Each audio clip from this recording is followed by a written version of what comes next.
Bismillahirrahmanirrahim. Alhamdulillahirabbil alamin.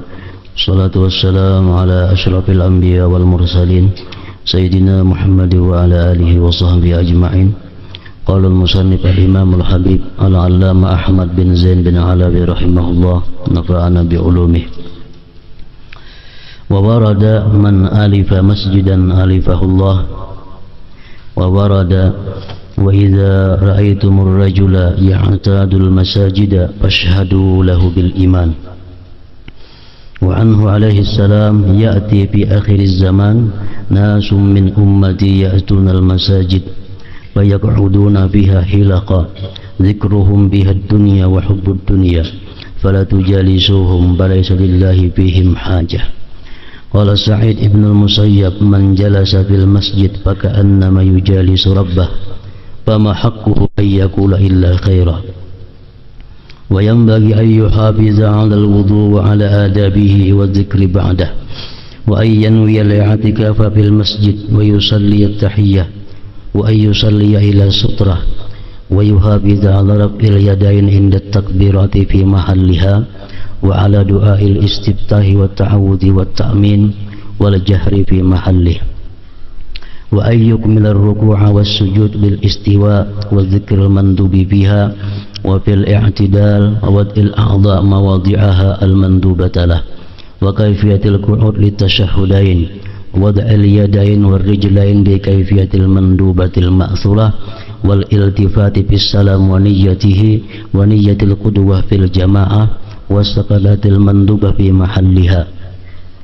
وألا يصلي مصفنا ولا مصفدا ولا حاكنا ولا حاكبا ولا حازك ولا كافا شعرا ولا ثوبا ولا مسدلا ولا مختصرا ولا غضبانا ولا جائعا ولا متلثما ولا مقعيا وليجتنب النعاس والتثاؤب والعبث بالشيء والحكاك والالتفات والسهو والشق ومسح الوجه وتسوية الحسى والتسبيك والقرقعة بالأصابع وستر الوجه والنفخ عند السجود والاستناد إلى الشيء إلى آخر.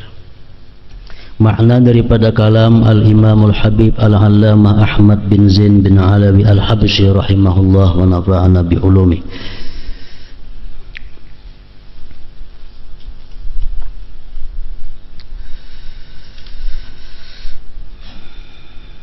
Dalam sebuah riwayat disebutkan man alifa masjidan alifahullah, artinya barang siapa mencintai masjid maka Allah mencintainya. Hadis riwayat Tabarani. Di dalam syarahnya ini hadis, pensyarah menjelaskan maksudnya mencintai masjid itu ialah orang yang selalu berada di masjid, mengikuti salat jamaahnya, mengikuti segala macam bentuk pengajiannya.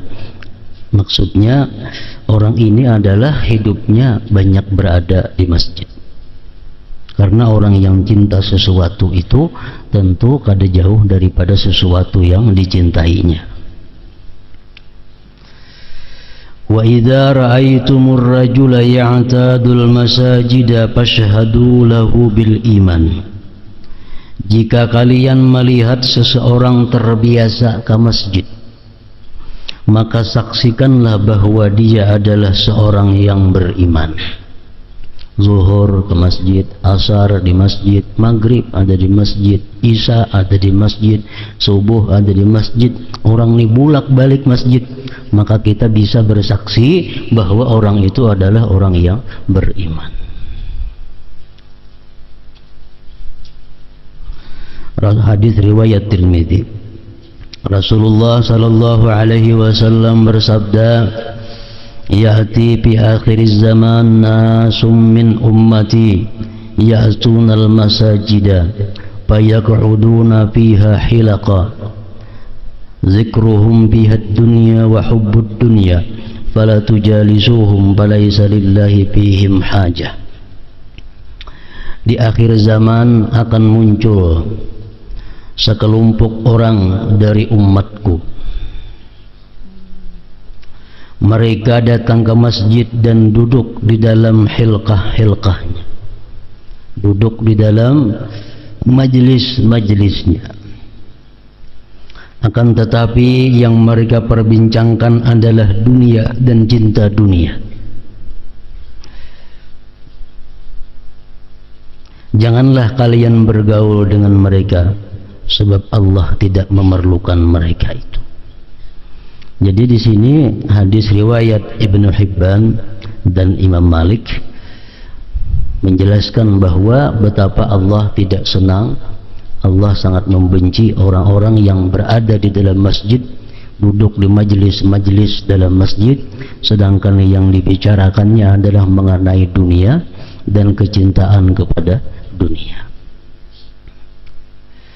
Bahkan ada hadis yang dhaif yang artinya bahwa orang-orang yang berbicara di dalam masjid itu masalah-masalah duniawi, maka segala amal kebajikannya akan dimakan oleh perbuatannya itu. Maksudnya berkata-kata dunia di dalam masjid itu bisa membakar amal kebajikan yang dilakukan. Demikian ada makna sebuah hadis daripada Rasulullah sallallahu alaihi wasallam. Masjid itu bukan hanya bangunannya, tetapi pelatarannya termasuk bagian dari masjid. Ruhbahnya, misalnya masjid itu ada pelatar, pelatar itu termasuk masjid. Dudukan di pelatar masjid membicarakan masalah-masalah duniawi, masalah-masalah politik, ekonomi. Nah, ini adalah perbuatan yang sangat dicela oleh Allah Subhanahu wa taala. Karena masjid itu diistilahkan dengan Baitullah. Masjid itu adalah rumahnya Allah. Kalau kita berada di rumah Allah, maka yang patut kita bicarakan adalah sesuatu yang mendekatkan diri kepada Allah Subhanahu wa taala. Sa'id ibn al-Musayyab radhiyallahu anhu berkata, barang siapa duduk di dalam masjid seakan-akan dia sedang duduk bersama Allah, seakan-akan dia duduk bersama Allah, oleh karena itu dia tidak berhak berbicara kecuali yang baik. Para ulama menyimpulkan bahwa apabila kita hendak mendapat berkah masjid, kita hendak mendapat syafaatnya masjid, karena masjid ini di akhirat nanti dihalau, masjid ini di akhirat nanti diwujudkan, dia memberikan syafaat kepada orang-orang yang cinta kepadanya, dia memberikan syafaat kepada orang-orang yang menjaga kehormatannya. Nah, lalu mereka para ulama menyimpulkan, kalau kita berada di dalam masjid itu, hendaklah kita menjaga kehormatan majlis, kehormatan masjid. Jumlahnya kada kurang daripada 16 perkara yang mesti dijaga.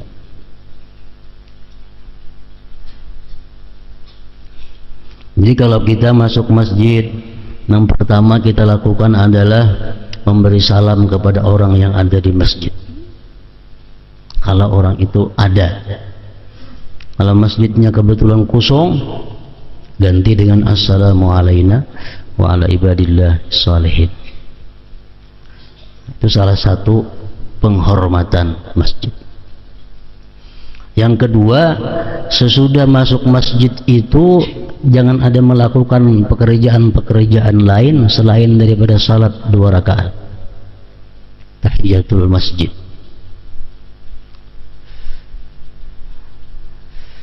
Tahiyatul masjid ini akan keluputan kalau kita sudah melakukan hal-hal lain di masjid.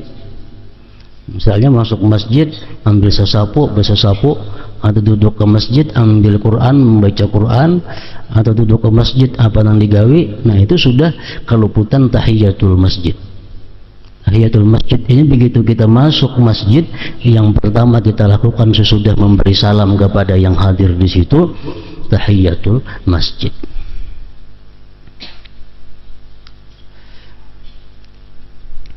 Jadi salat sunat 2 rakaat tahiyatul masjid, ngarannya penghormatan masjid. Tahiyah, tahiyatul masjid artinya penghormatan masjid. 2 rakaat. Masjid mana aja kalau kita masuk 2 rakaat, kecuali Masjidil Haram. Nah kalau kita ke Masjidil Haram, kita kada sunat tahiyatul masjid, tapi langsung tawaf di Baitullah. Karena itulah tahiyahnya Masjidil Haram, kehormatannya Masjidil Haram. Salat sunat 2 rakaat tahiyatul masjid ini hasil pahalanya dengan sunat wudu umpamanya. Itu hasil aja pahalanya. Misal kita datang ke masjid langsung sembahyang sunat wudu, termasuk di dalamnya sudah tahiyatul masjid. Atau kita habis berwudu ke masjid langsung sembahyang duha, termasuk ketiga-tiganya. Sunat wudu masuk, tahiyatul masjid masuk, duha masuk. Jadi salat pokoknya dalam masjid itu kalau kita datang salat itu sudah tahiyatul masjid, sembahyang nang apa kangarannya, termasuk tahiyatul masjid. Kecuali kita bernazar. Nah kalau bernazar kata kawa, aku bernazar sembahyang tahiyatul masjid, itu kalau datang ke masjid mesti usalli tahiyatul masjid rakaatain.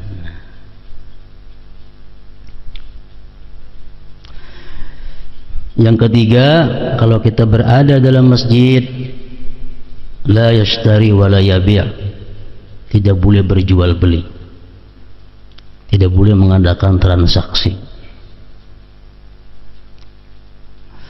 Yang keempat, la yusallu fihi saib, di dalam masjid itu jangan ada hendak baungkai senjata,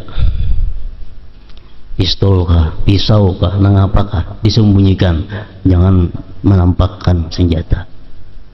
Polisi kah masuk ke masjid, simpannya dulu senjata, jangan di pinggang nanti bandak, karena itu kada menghormati masjid.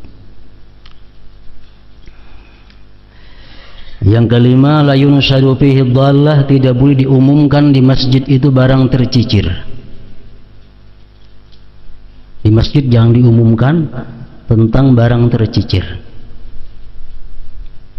Maksud di sini adalah ada pengumuman, umpamanya ada orang tercicir dompet, maka siapa menemukannya diharap menyerahkan kepada panitia.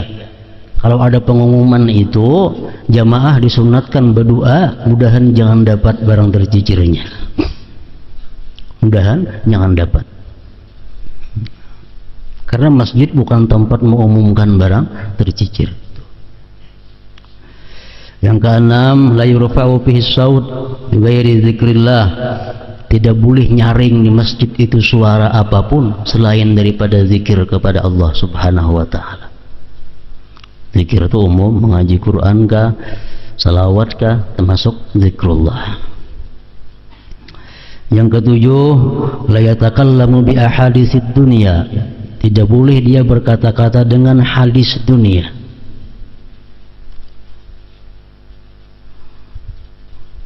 Tidak boleh dia berkata-kata dengan masalah-masalah dunia.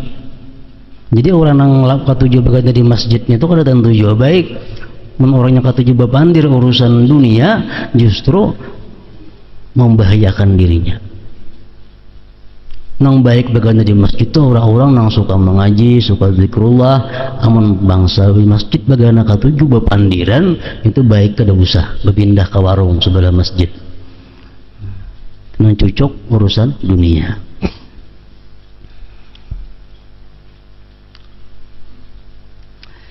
Yang kedelapan, la yatakhatta riqaban nas.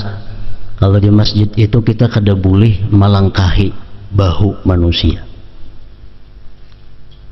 Melangkahi bahu manusia.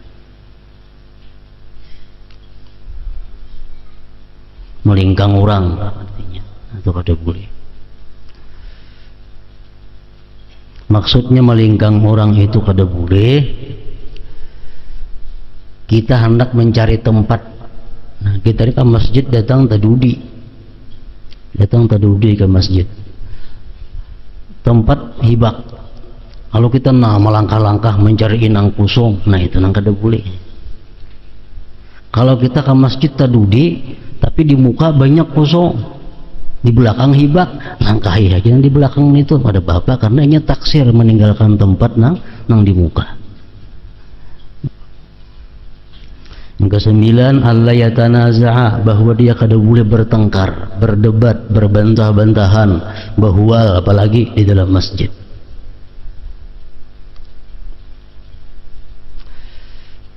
Yang ke-10, la yudayyiqu sab, dia kada boleh mempersempit sab.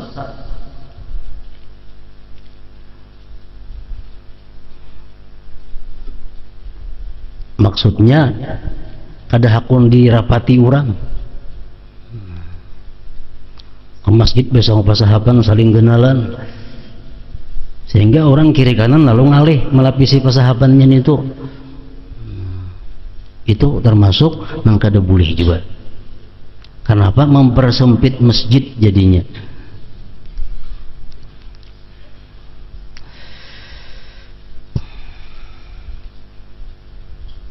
Yang ke-11, la yamurru baina yadayil musalli, tidak boleh melewati di hadapan orang yang sembahyang.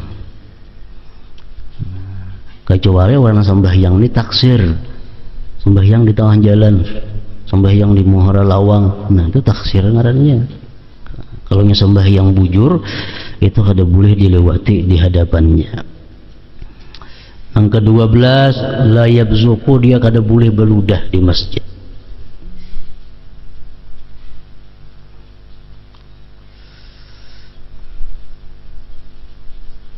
Yang ke-13, la yutarki'u asabi'ah, kada boleh di masjid itu menggaripukakan jeriji. Nah, di masjid, nah tak berbunyi kan menggaripukakan jeriji nih. Nah itu kada boleh juga. Sekada-kadanya itu makruh, hukumnya dibenci.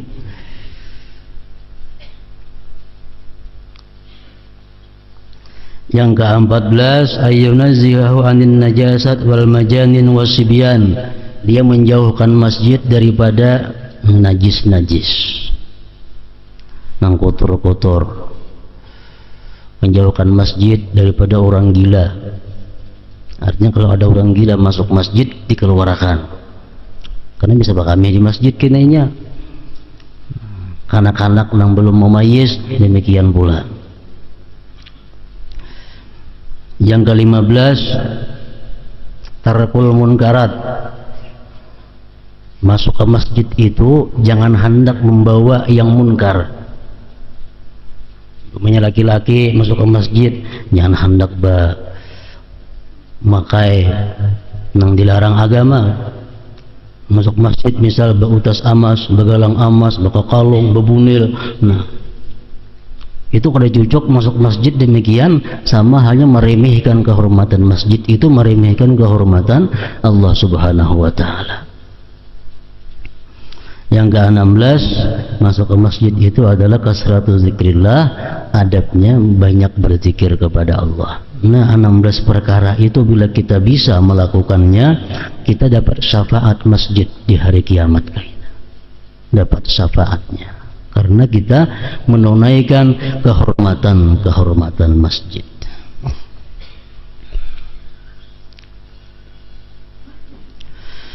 Agar salat menjadi sempurna, maka hendaknya seseorang melaksanakan wudu dengan segenap adabnya dan berzikir sesudahnya. Jadi kesempurnaan sembahyang itu dimulai dengan kesempurnaan wudu. Agar salat menjadi sempurna, maka hendaknya seseorang melaksanakan wudu dengan segenap adabnya dan berzikir sesudahnya wudu itu. Kalau kita wudunya itu bebarang aja, kayaknya hasilnya sembahyangnya pun bebarang aja. Kalau wudunya kita berhati-hati, sembahyangnya pun kayaknya hasilnya berhati-hati.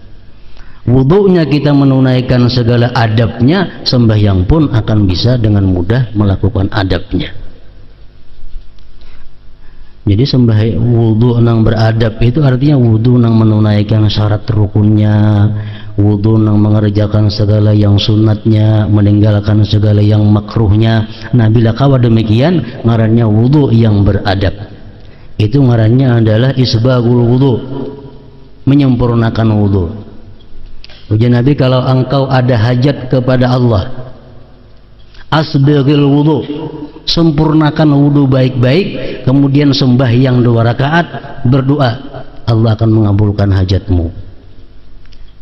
Tapi sempurna wudunya, asbagil wudu, sempurna wudu.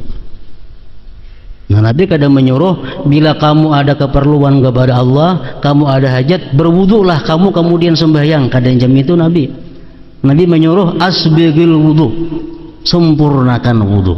Maksudnya dengan segala adab-adabnya. Jadi kita sembahyang hajat itu 2 rakaat itu sembahyang hajat. Kalau wudu kita bebarang hajat, sampai hajatnya kada diterima Allah. Doa kita kada dikabulkan Allah.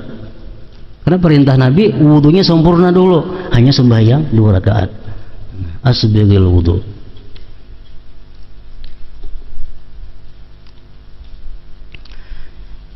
Jadi wudu itu bagian daripada sembahyang. Karena dengan wudu itu kita menjadi bersih lahir dan batin. Ada hadis mengatakan, innal abda idza tawaddaa fatamadmada azhaballahu bikulli dhanbin asabahu bi fihi. Fa idza istansaka azhaballahu bikulli dhanbin asabahu bi anfihi. Bila mana seorang hamba itu berwudu, dia baku kumur, Allah hilangkan segala dosa-dosa yang ada di mulutnya. Kemudian dia memasukkan banyu ke dalam hidung,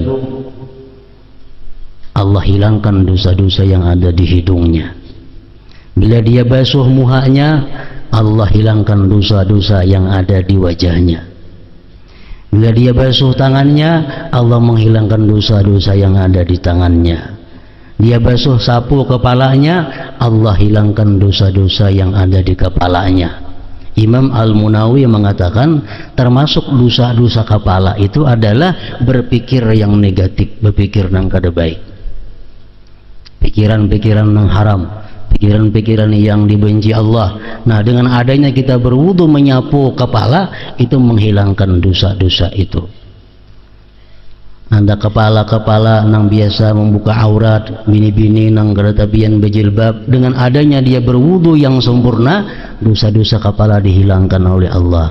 Orang-orang nang rambutnya beruban, disamir menjadi hirang, berdosa, dengan adanya berwudu ada harapan diampuni oleh Allah. Orang nang rambutnya hirang, dihabangi, dikuningi, ada boleh juga, dengan adanya dia menyapu itu ada harapan dosanya dihapus oleh Allah Ta'ala. Nah, itu maksudnya Allah hilangkan dosa di kepala. Makanya kepala itu disuruh kita sebagian disapu, jangan pamalarna, dikit nyapu kepala, sebagian kepala itu disapu, supaya semua dosa di kepala, rambut-rambut itu teguguran dosanya dengan sebab disapu itu. Faidza masaha ra'sahu azhaballahu bikulli dzambin asabahu bi ra'sihi. Bila mana dia menyapu kepalanya, Allah hilangkan dengan tiap-tiap dosa yang ada di kepalanya itu. Bila dia basuh 2 kakinya, Allah hilangkan dosa-dosa yang ada di kakinya itu. Nah, jadi wudu, apabila wudu itu sempurna, merupakan bekal sembahyang nang sempurna. Wudu nang sempurna, wudu nang kita gawi syarat rukun sunatnya dan kita tinggalkan nang makruhnya. Berapa sunat wudu itu jumlahnya? Ulama menghitung ada sampai 70 macam sunat wudu itu. Ada jumlah sunat itu kurang lebih 70 perkara sunat wudu ini. Cuma di antara nangka 70 itu ada sunat-sunat nang andai kata kita kada manggawi kada dimakruhkan. Nang utama kita gawi itu adalah sunat-sunat wudu nang bila mana kita tinggalkan makruh. Nah, itu.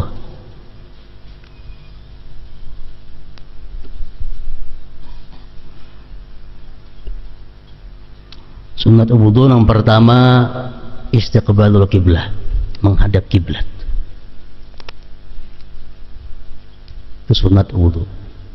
Kalau kita berwudu bang kada menghadap kiblat, kita kada dapat pahala sunat menghadap kiblat, namun kada makruh.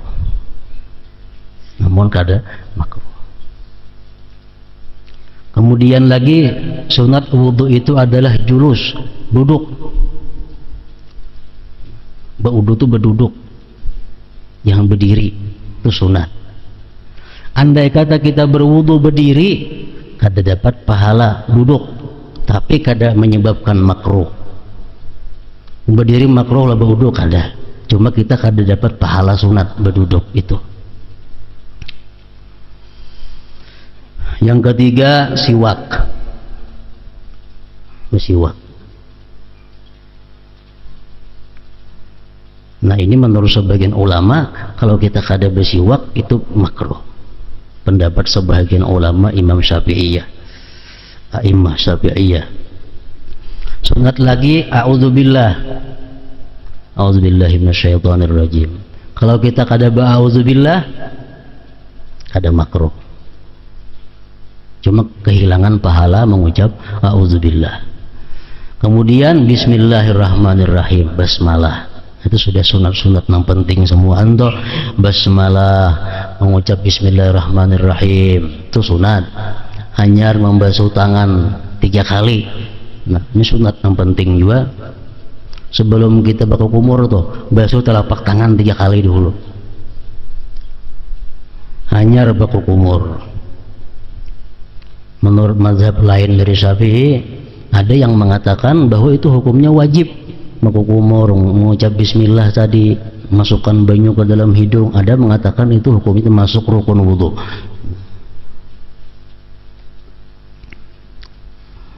Bagi kita Imam Syafi'i hanya sunat. Kemudian lagi yang perlu diantaranya sunat wudu itu adalah italatul ghurrah wat tahjil, memanjangkan ghurrah dan tahjil. Artinya memanjangkan ghurrah itu kalau kita membasuh muha labihi daripada batas nang wajib selebih-lebihnya. Jangan membasuh muha itu mampas muha labihi setengah kepala juga dibasuh, telinga tak buat, bulu tak buat. Nah, itu ngarannya adalah italatul ghurrah.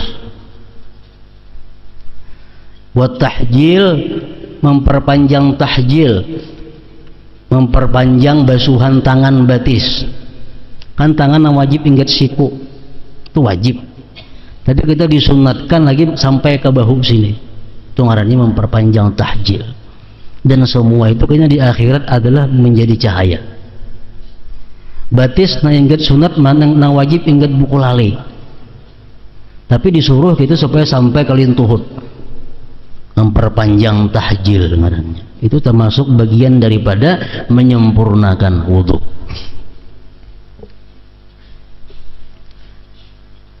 Kemudian lagi nang wajib taslis, maniga kali basuhan, maniga kali sapuan, dan 3 kali itu tiap kali sempurna liput. Misal kita membasuh muha sekali itu liput, nang kedua liput, nang ketiga liput juga. Itu ngaran 3 kali. Kalau kita membasuh muha sekali pertama kada liput, kali nang kedua liput sekali aja ngarannya itu. Nah itu ngarannya taslis. Kalau kita berwudu kada 3 kali lebih atau kurang itu makruh. Ini sudah melanggar isbagul wudu, menyempurnakan wudu. Kemudian lagi mualat. Mualat itu artinya satu rukun dengan rukun yang lainnya beriringan, jangan terpisah-pisah oleh pekerjaan lain. Basuh muha, tuntung muha, tangan, tuntung tangan, nyapu kepala, nah beririt. Jangan tuntung basuh tangan ngapa pulang digawi disambung kepala, nah itu ngarannya kada mualat.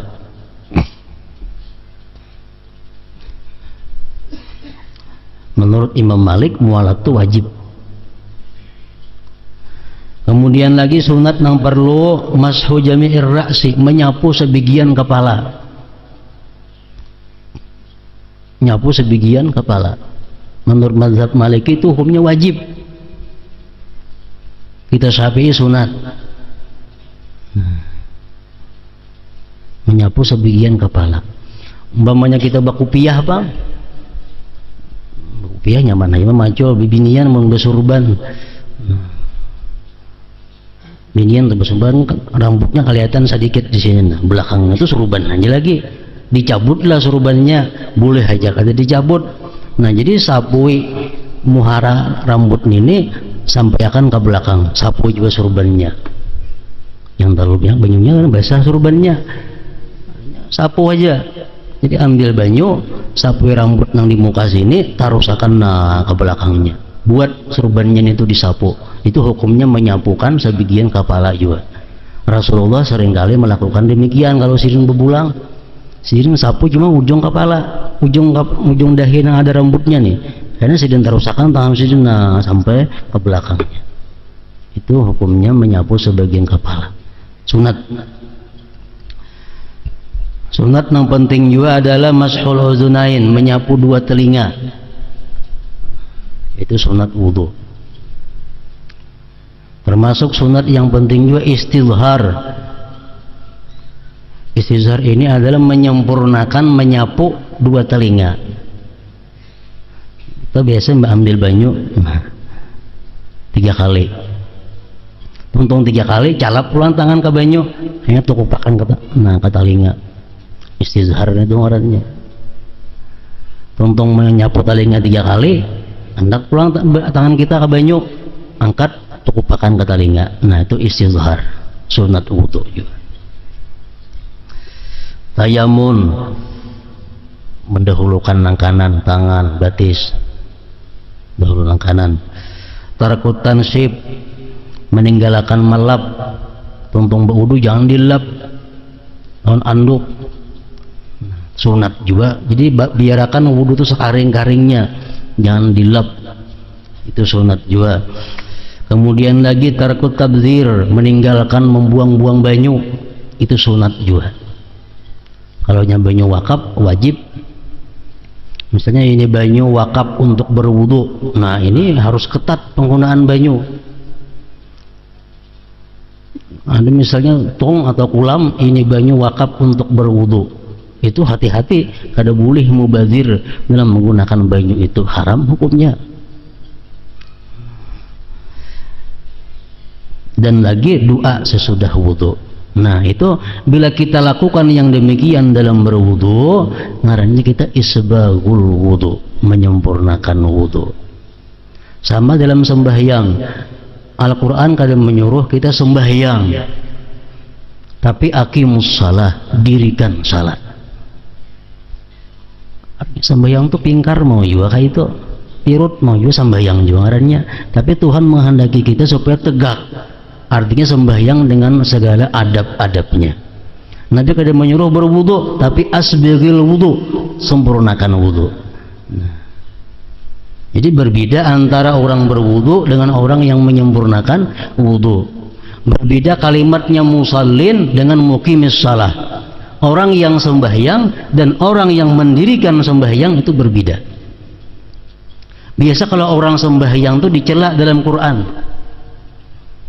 Fawailul lil musallin, celaka orang-orang yang sembahyang. Ya sembahyang aja tapi kada muqimis shalah. Fawailun lil musallin, celaka bagi orang-orang yang sembahyang. Allah menyuruh kita aqimus shalah, dirikan sembahyang. Nah, itu yang dimaksud. Nah, sembahyang kita kawa tegak, sembahyang kita kawa bagus apabila dimulai dengan wudu nang bagus. Agar salat sempurna, maka hendaknya seseorang melaksanakan wudu dengan segenap adabnya dan berzikir sesudahnya. Setelah itu hendaknya dia berniat untuk i'tikaf di dalam masjid. Kalau kita di masjid itu berniat i'tikaf, kita dapat pahala. Walaupun kita kada bebacaan, walaupun kita guring, tapi kita ada niat i'tikaf, nah berpahala. Tapi kalau kita duduk di masjid kada ada niat i'tikaf, kita kada berpahala, kecuali ada yang dibaca zikir atau Quran atau apa. Nah ini untungnya orang nang masuk masjid itu niatnya i'tikaf. Kalau kada diniatakan kada i'tikaf. Kita masuk masjid sembahyang cuma di hati kada ada niat i'tikaf, nah itu kada dapat pahala i'tikaf. Dan niat i'tikaf ini boleh kita niatkan parahatan nang apakah? Kita masuk masjid, Allahu Akbar, sembahyang tahiyatul masjid.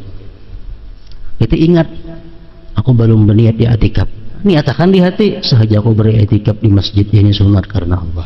Walaupun parahatan sembahyang kada apa-apa, asal dalam hati diucapkan. Masuk sudah niat i'tikaf. Mengerjakan salat sunat tahiyatul masjid di tempat yang tidak akan dilalui orang atau dengan meletakkan pembatas. Maksudnya kita sembahyang tahiyatul masjid itu cari tempat nang jangan kelaluan orang, dan kalau bisa usahakan nang ada sutrahnya. Misalnya kita sembahyang di saf pertama berhadapan lawan dinding, nah itu dinding itu sebagai sutrah ngarannya. Atau kita sembahyang berhadapan lawan tiang masjid, jarak antara batis kita lawan tiang itu ada sampai 3 hasta, nah tiang itu ngarannya adalah sutrah kita. Kalau kita bisa sembahyang di situ, nah sembahyang pada tiang ini 2-3 meter, pada taweng 2-3 meter sembahyang di situ.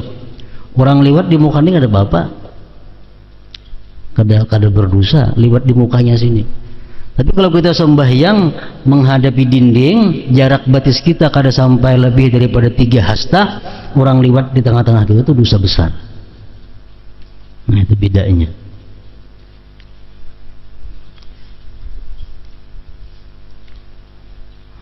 Kemudian hendaknya dia memperhatikan sunat-sunat salat, seperti mengangkat tangan ketika bertakbir,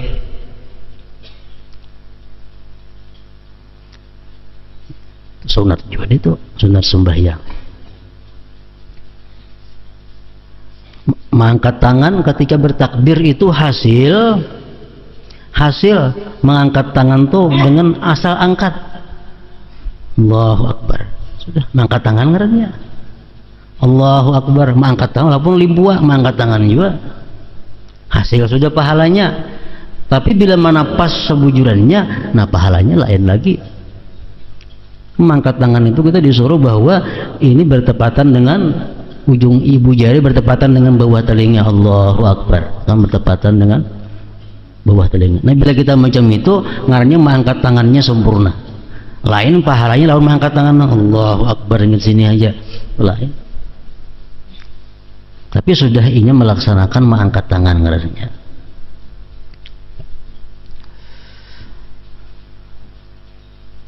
Membaca doa iftitah termasuk sunat juga.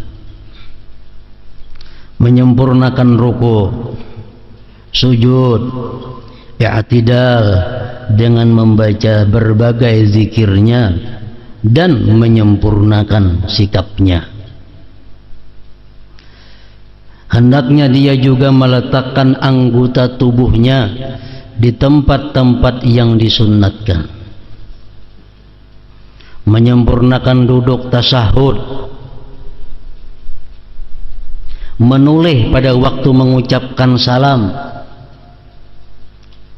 Salam pertama ke sebelah kanan sampai pipi kita dilihat oleh orang di belakang. Assalamualaikum warahmatullah, sebelah kanan salam pertama sampai pipi kanan kita dilihat oleh orang yang di belakang. Menulis sedikit saja bang, Assalamualaikum warahmatullah, dikit pada menulis itu dapat saja pahala menulis, cuma kada sebanyak nang sempurna itu. Terbaik pada kada menulis sama sekali rata Assalamualaikum warahmatullah, nah itu kada dapat sama sekali pahala menulis.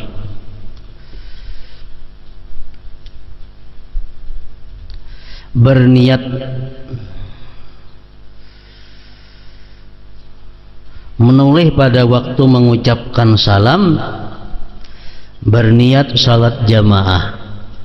Kada berniat kada dapat pahala jamaah, mesti ke masjid tiap waktuan jamaah, kada mau ikut imam niatnya kada dapat pahala jamaah, mesti niatnya makmuman atau imaman atau jamaatan. Jadi walhasil sembahyang ini, ujar Imam Ghazali mengatakan, laksana persembahan kita kepada Allah. Atau lebih mudah dipaham, sembahyang ini adalah kita memberikan seorang budak kepada seorang raja. Kita berikan budak hamba sahaya, kita hadiahkan untuk raja. Makin budak ini hebat, makin budak ini sempurna, makin budak ini berhias, makin disukai oleh raja. Jadi sembahyang itu bisa diumpamakan seperti manusia. Ada rukun, rukun ini sesuatu yang tinggalnya kada sah, pengarangnya rukun. Manusia umpamanya rukun itu nang kalau kada ada itu manusia kada kawa hidup, kada bakapala, kaulah hidup manusia kada kawa, kapala rukun. Nah kemudian lagi kada beparut, kada bedada, kawalah hidup kada kawa, itu rukun. Ada lagi dalam sembahyang itu sunat abad. Sunat abad ini sunat nang kalau kita ketinggalan kita disunatkan manapalnya dengan sujud sahwi. Itu diumpamakan dalam awak kita ini adalah anggota tubuh, kalau itu kadada kita kada mati, cuma sangat jeli. Misal dua tangan, orang dua tangannya kadada, kada mati. Orang kada bebatis, kada mati.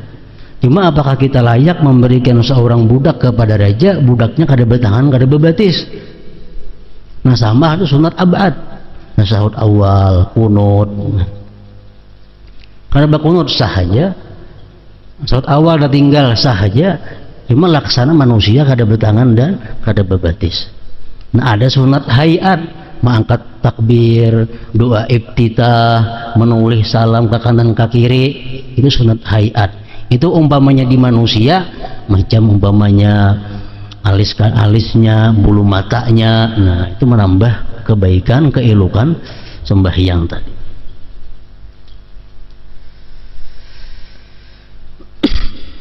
Dan berdiam pada tempat-tempat yang disunatkan berdiam. Dalam berdiri rakaat pertama itu ada 6 tempat yang kita sunat berdiam sakadar subhanallah.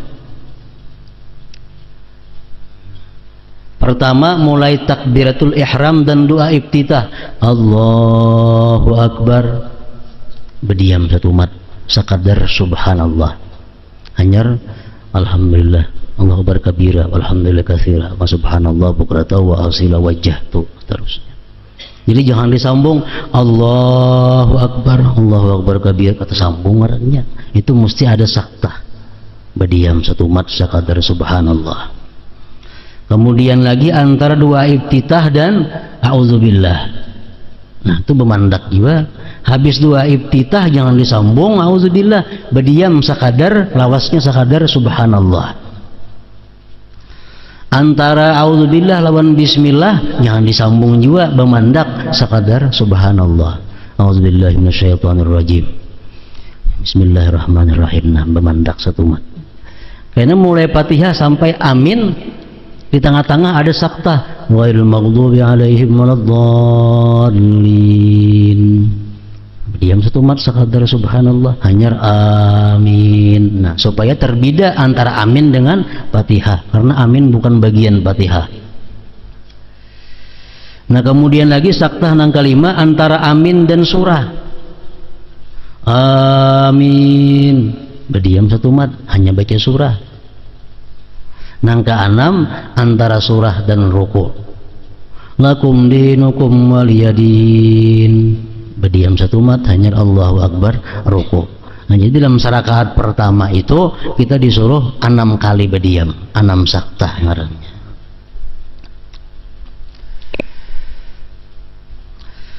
Hendaknya ketika salat dia tidak merapatkan kedua kaki.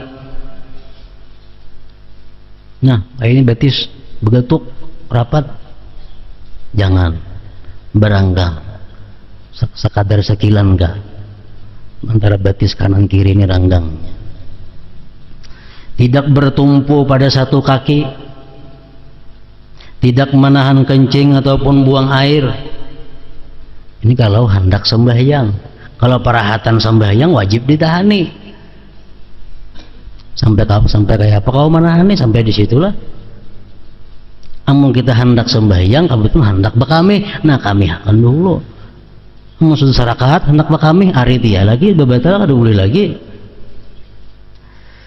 Tidak tergesa-gesa, tidak memakai khuf yang terlalu sempit, tidak memasukkan tangan ke balik pakaian pada waktu ruku dan pada waktu lainnya.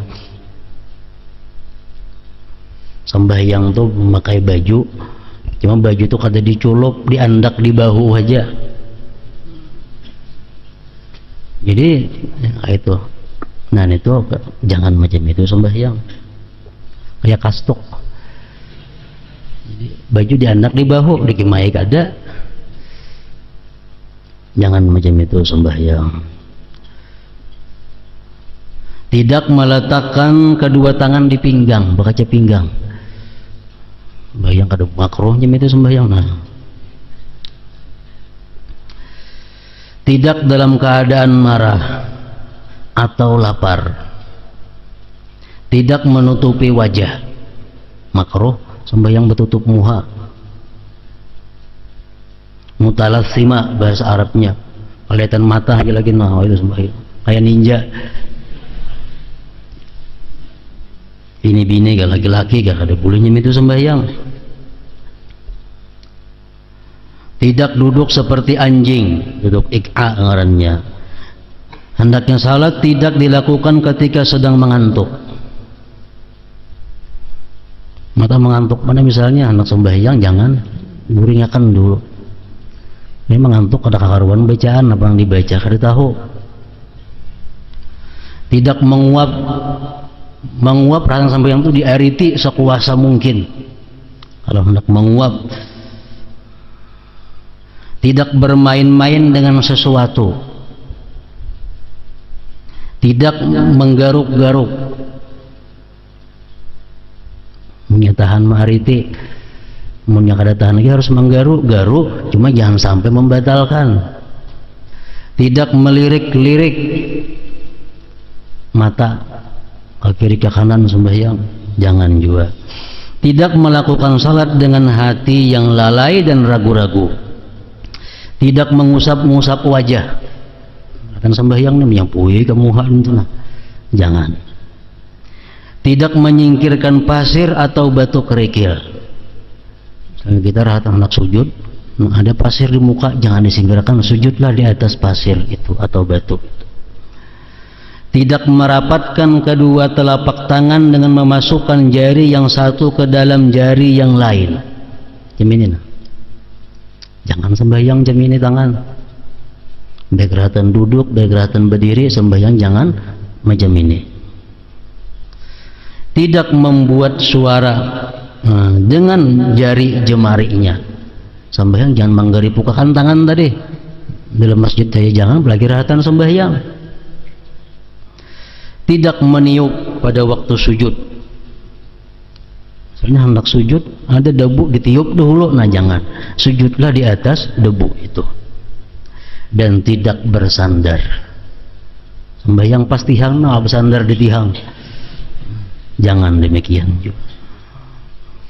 Nah jadi ini merupakan bagian di antara kesempurnaan sembahyang.